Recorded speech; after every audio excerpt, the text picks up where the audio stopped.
बोलिए वृंदावन बिहारी लाल की। बंधुओं,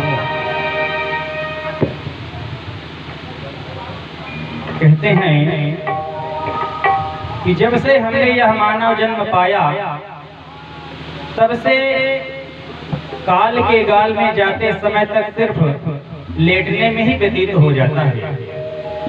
संतों ने लिखा कि पेट के लेटे उलेटे मही और जननी संग लेट के बाल कहाई, जवान भये युवती संग लेटे लेटत लेटत उमर गंवाई। कि शेष सैया में लेटने वाले को ध्यान कबहू चित में नहीं लाए। लेटत लेटत लेट गए, अब चिताओं पे लेटन के दिन आए। अर्थात पहले माँ के पेट में लेटे रहे, जन्म हुआ तो मैया के साथ लेटते रहे, विवाह हो गया तो पत्नी के साथ में जीवन व्यतीत करते रहे। धीरे धीरे सनई सनई हमारी उम्र निकल जाती है, पर जो शेष सैया में लेटने वाले भगवान हैं उनका हमने जीवन भर में कभी स्मरण नहीं किया। लेटत लेटत लेट गए, लेटते लेटते पूरी आयु निकल जाती है और एक दिन हम चिता के ऊपर लेटने की स्थिति में आ जाते हैं। इसलिए कहते हैं कि हमें अपने जीवन को 4 भागों में बांट लेना चाहिए। प्रथमे नार्जितम विद्या, द्वितीये नार्जितम धनम, तृतीये नार्जितम पुण्यम, चतुर्थे किम करिष्यति। अपनी आयु के प्रथम भाग में हमें खूब विद्या अध्ययन करना चाहिए। मनुष्य की आयु तो वैसे 100 वर्ष की मानी गई है, पर अब तो 100 नहीं, लगभग 80-90 तक ही आदमी पहुंच रहा है। 100 बहुत मुश्किल पहुंच रहे हैं।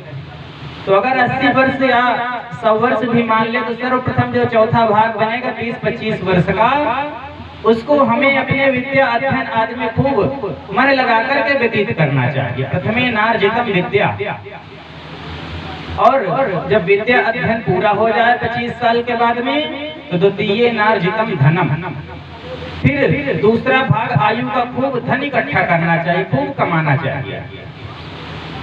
तृतीये नार्जितम पुण्यम, जब हमने विद्या अध्ययन किया होगा तभी धन कमा पाएंगे। अब धन कमाया है तो तीसरे भाग में आयु के खूब दान पुण्य आदि करना चाहिए, तीर्थाटन करना चाहिए। क्योंकि अगर हमने 3 भागों में यह नहीं किया तो चतुर्थे किम करिष्यति, चौथे पन्ने में क्या कर सकते हैं। क्योंकि बुढ़ापा आ जाता है 75 वर्ष के बाद में। फिर अगर हम चाहें कि वृंदावन बिहारी जी के दर्शन करावें, तब तो ये होता भैया अब गांठ जवाब दे रही, चल नहीं पा रहे। हाँ, फिर होता है कि हम आंखों से देखें तो आंख भी जवाब दे जाता है। अर्थात चौथे पन में फिर कुछ शरीर हमारा साथ नहीं देता। इसीलिए जब तक हमारा शरीर स्वस्थ हो, चलने फिरने लायक हो, कानों में सुनाई पड़े, आंख से दिखाई पड़े, तब तक हमें अपने जीवन में यह सारे कृत्य कर लेना चाहिए। चाहे तीर्थाटन का हो या कथा श्रवण का हो या भगवान के नाम संकीर्तन भजन आदि का क्यों न हो, यह सारे कार्य हमें जब तक यह शरीर स्वस्थ रहे तभी तक में कर लेना चाहिए।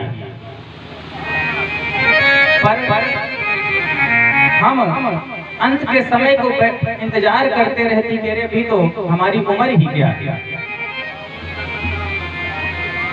सुख सपना दुख बुलबुला, दोनों हैं मेहमान, दोनों बीतन दीजिए आत्मा को पहचान। सुख क्या है? स्वप्न की भांति सुख हमारे पास में आता है। जब सुख का समय होता है तो कब बीत जाता हमें उसका आभास नहीं होता। पर अगर थोड़ा सा दुख आ जाए तो लगता है ये तो पहाड़ की तरह हमारा दुख कट नहीं रहा। हाँ, तो ये दोनों बीत जाएंगे। इन दोनों के मध्य में ही हमें ईश्वर की पहचान करना चाहिए। हम सभी लोगों ने कल तक की भगवान की यह दिव्य रसमयी कथा को श्रवण किए और सभी लोग गोवर्धन पूजन बड़े भव्य तरीके से हम लोगों ने किया। गोवर्धन भगवान का पूजन हुआ, इंद्र का मान मर्दन हुआ। जब देख लिया इंद्र ने कि मैंने जो कृत्य किया है 7 दिवस तक जल बरसा करके ब्रज को डुबाने का, पर वहां तो एक बूंद पानी की नहीं है, तो शर्मसार होकर के भगवान के चरणों में गिर गया और क्षमा मांग करके सुरभि गौ के माध्यम से भगवान का अभिषेक करके वहां से वापस चला जाता है। कुछ समय के पश्चात शरद ऋतु आती है। जैसे ही शरद ऋतु का आगमन होता है, भगवान के मन में गोपियों के साथ ब्रजमाओं के साथ में विहार करने की इच्छा जागृत होती है और भगवान ने आज एक सुंदर मुरली की मधुर तान छेड़ी। जैसे ही भगवान ने बहुत सुंदर आज मुरली बजाई और जब यह बंसी की धुन गोपियों के कानों में पड़ती है तो निसम्य गीतम तदनंघवर्धनम व्रज स्त्रियः कृष्ण गृहीत मानसा। जब भगवान ने मुरली की धुन बजाई और गोपियों के कान में पड़ी तो गोपियों को ऐसा लग रहा है कि मानो आज यह मधुर शब्द जो कान में पड़ रहे हैं ये हमें इशारा कर रहे हैं और भगवान हमें बुला रहे हैं। गोपियों ने जब सुना तो मुरली की धुन सुन करके सुध बुध खो बैठी। अब जो गोपी जिस हाल में थी उसी हाल में अपने कार्यों को छोड़ करके भगवान की ओर दौड़ लगाती है। गोपियों ने जैसे ही सुना तो सब कुछ भूल गई। एक गोपी गैया का दूध दुह रही थी और उसी समय भगवान की जैसे ही बांसुरी सुनाई पड़ी तो गाय का दूध दुहना ही भूल गई और भगवान से मिलने के लिए दौड़ पड़ी। इतनी विह्वल हो गई कृष्ण प्रेम में। एक गोपी माखन निकाल रही थी पर जैसे ही बजी बंसी तो माखन का मटका वही छोड़ के सीधे दौड़ लगा लगी। एक गोपी ने तो गजब कर दिया। वह खीर बना रही थी, खीर में शक्कर डालना था, उसी समय उसके कान में बंसी की आवाज सुनाई पड़ गई। अब वह भूल गई कि इसमें डालना क्या है, तो नमक भर दिया खीर में। उन्हें आज कुछ याद ही नहीं कि हमें करना क्या है। इतनी मधुर बंसी को सुनकर के सुध बुध खो गई। अब एक गैया को गोपी चारा देने जा रही थी कि उसी समय बंसी बजी तो चारा देना भूल गई। घर में जो साग भाजी थी वही सब गैया को डाल दिया। एक गोपी ससुर जी को अपने भोजन कराने जा रही थी और उसी समय बंसी बजी तो भोजन देना भूल गई। गाय वाला भूसा ही सामने रख दिया। ऐसी सुध बुध खो गई कि खीर में नून, दाल में शक्कर, माखन में मिर्चाई, गऊ को साग ससुर जी को भूसो। हाँ, गऊ को साग ससुर जी को भूसा डाल दिया। गऊ को साग ससुर जी को भूसो, ऐसी मति बहुराई। आज उनकी बुद्धि काम नहीं कर रही भगवान की बांसुरी को सुन करके। और एक गोपी तो अपना श्रृंगार कर रही थी। अब श्रृंगार करने में जो लहंगा उसको पैरों में पहनना चाहिए उसको ऊपर डाल लिया। उन्हें सुध-बुध नहीं कि हमें कैसे पहनना है। कि लहंगा पहरो शीश पे, दई चूंदरी पाम, पतियन रोके ना रुकी, छोड़ चली घर धाम। आज उनके घर के लोग रोकना चाहते हैं पर आज भगवान की जैसे ही मधुर बंसी बजी तो वह किसी के रोकने से भी नहीं रुक रही। पतियों ने खूब रोकने का प्रयास किया पर गोपियों ने आज जब भगवान की बांसुरी सुनी तो बस मानो यही कह रहे हैं कि हमें इस संसार में किसी से कोई प्रेम नहीं रहा। मेरी लगी श्याम संग प्रीत, दुनिया क्या जाने। मेरी लगी श्याम संग प्रीत दुनिया क्या जाने। मेरी लगी शाम संग प्रीत दुनिया क्या जाने। क्या जाने रे कोई क्या जाने। क्या जाने रे कोई क्या जाने। क्या जाने रे कोई क्या जाने। क्या जाने रे कोई क्या जाने। मुझे मिल गया, मुझे मिल गया, मुझे मिल गया मन का मीत दुनिया क्या जाने। मुझे मिल गया मन का मीत दुनिया क्या जाने। मेरी लगी श्याम संग प्रीत दुनिया क्या जाने। मेरी लगी शाम संग प्रीत दुनिया क्या जाने। जय हो।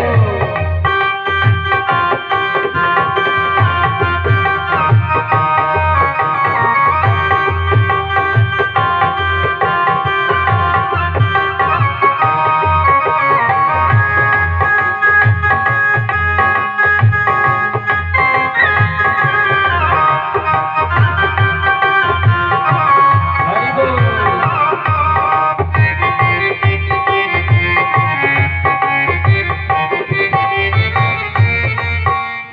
छवि लगी मैंने श्याम की जब से। छवि लगी मैंने श्याम की जब से। छवि लगी मैंने श्याम की जब से। छवि लगी मैंने श्याम की जब से। भई बावरी मैं तो तब से। भई बावरी मैं तो तब से। भई बावरी मैं तो तब से। भई बावरी मैं तो तब से। बांधी प्रेम की डोर मोहन से। बांधी प्रेम की डोर मोहन से। नाता तोड़ा मैंने जग से। नाता तोड़ा मैंने जब से। ये कैसी, ये कैसी, ये कैसी पागल प्रीत दुनिया क्या जाने। मुझे लगी शाम संग प्रीत ये दुनिया क्या जाने।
सुध बिसराई, सबने अपनी सुध बिसराई। गोप गोपियां भागी आई, गोप गोपियां भागी आई। कुल मर्यादा काम न आई, कोई मर्यादा काम न आई।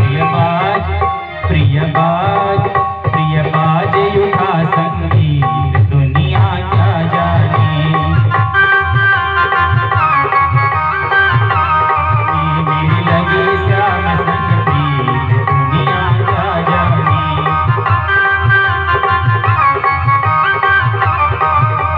क्या जाने रे कोई क्या जाने, क्या जाने रे कोई क्या जाने। मुझे मिल गया मन का मीत दुनिया क्या जाने। मेरी लगी श्याम संग प्रीत दुनिया क्या जाने। दुनिया क्या जाने। बोलिए वृंदावन बिहारी लाल की। इस प्रकार जैसे ही गोपियों ने सुना, अब सभी गोपियां दौड़ करके भगवान के पास आ जाती हैं। भगवान के पास में आई, भगवान ने सर्वप्रथम उन गोपियों का स्वागत किया कि स्वागतम वो महाभागा प्रियम किम करवाणि वह व्रजस्यानामयं कश्चित् ब्रूतागमन कारणम। भगवान गोपियों से कहते हैं कि हे देवियों, आपका स्वागत है, आप यहाँ चल करके आई हो, आपका स्वागत है। गोपियां प्रसन्न हो गई कि देखो आज भगवान भी हमारा स्वागत कर रहे हैं। पर तुरंत भगवान ने फिर ये पूछा, ब्रूतागमन कारणम, आपके आने का कारण क्या है। गोपियां सोचने लगी अजीब बात है, अरे अभी तो इन्होंने ही बंसी बजा करके हमें बुलाया है, अब जिसने बुलाया है तो उसे तो पता ही होगा कि हम काहे को बुलाए हैं। अब ये तो हम ही से पूछ रहे हैं कि आपके आने का कारण क्या है। गोपियां चुपचाप खड़ी थी। ये गोपी है कौन? गोभी है, इंद्रियई है, कृष्ण रसम पिबती इति गोपी। जो अपनी समस्त इंद्रियों से कृष्ण नाम के रस का पान करे वह है गोपी। फिर वह चाहे स्त्री हो या पुरुष, कोई भी। क्योंकि जो गोपियां थी वह कोई साधारण स्त्रियां नहीं थी। वेदों की ऋचाएं, श्रुतियां, अनेक संत महात्मा, यह सब गोपी रूप में भगवान के पास में आए थे। जो अपनी इंद्रियों से, समस्त इंद्रियों से, कान से, आंख से, मन से, वचन से, सभी प्रकार से भगवान के नाम रस का पान करे वही है गोपी। भगवान ने जब पूछा कि आपके आने का कारण क्या है, तो गोपियां चुपचाप खड़ी थी। जब गोपियां खड़ी थी तो भगवान ने फिर से प्रश्न किया कि अच्छा, लगता है कि आप सब लोग हमसे मिलने के लिए आई। पर गोपियों ने कोई जवाब नहीं दिया। तो भगवान पुनः कहते हैं कि तुम अगर चांदनी रात्रि को देखने आई हो तो अब देखो रात्रि बहुत हो चुकी है, अब तुम घर वापस लौट जाओ। घर के लोग तुम्हारे ढूंढते होंगे। गोपियां मन में विचार कर रही हैं कि जब से हम आई हैं, ये कन्हैया प्रश्न के ऊपर प्रश्न ही करता जा रहा है, हमें उपदेश देता जा रहा है। अरे उपदेश तो उसे देना चाहिए जब कोई सुनने वाला हो। पहले तो इनको कोई उपदेश देने का अधिकार नहीं, क्योंकि अहीर के छोरा है। उपदेश देने का काम ब्राह्मणों का है। और दूसरा, हम गंवार ग्वालिनियों को उपदेश दे रहा है जिसकी समझ में हमें नहीं आएगा, और उपदेश हम सुनना भी नहीं चाहते हैं। भगवान ने यहाँ तक कह दिया कि देखो, अगर तुम जा ना पाओ तो मैं अपने योग बल से आप सबको आपके घर पहुंचा दूंगा। जब इतना कहा तो गोपियां सोचने लगे कि आज भगवान ने हमें पहले तो बुलाया और पुनः हमें वापस भेजने की बात कर रहे हैं। गोपियां कहती है कन्हैया, आप इस तन को तो हमारे घर पहुंचा दोगे, परंतु मन तो आपके पास रखा है। और जब तक मन हमारा नहीं जाएगा तो यह तन वहां जाकर के करेगा भी क्या? क्यों? क्योंकि जब तक मन साथ में नहीं होगा तो ये तन किस काम का है? इसलिए हे कन्हैया, हम मन और तन दोनों से आपसे मिलने आए हैं। भगवान ने कहा आखिर तुम चाहती क्या हो? क्योंकि भगवान गोपियों से ही कहलाना चाहते हैं। आपके आने का कारण क्या है? गोपियां कहती प्रभु हम आपके अधरामृत का पान करना चाहते हैं। ये अधरामृत है क्या? धरती इति धरा, धरा अमृतम धरामृतम, अर्थात जो इस भूमंडल में, इस धरती में ना हो वह है अधरामृत। जैसे ही भगवान ने गोपियों की भावनाओं को समझ लिया और सभी के साथ में विहार करने की इच्छा जागृत करते हैं, और उसी समय कामदेव ने देखा कि आज मेरा मौका है। आज भगवान इन गोपियों के साथ में रास की लीला रचाएंगे और मुझे मौका मिल जाएगा, आज मैं भी भगवान को परास्त कर दूंगा। जैसे ही भगवान ने लीला प्रारंभ की, कामदेव भी वहां आकर के उपस्थित हो जाता है, परंतु आज भगवान ने गोपियों के मध्य रहते हुए भी कामदेव को पराजित कर दिया और भगवान का एक नाम अच्युत पड़ गया। बोलिए अच्युत भगवान की। अच्युत का मतलब होता है न च्यवति स्वरूपात् इति अच्युतः, जो अपने स्वरूप से च्युत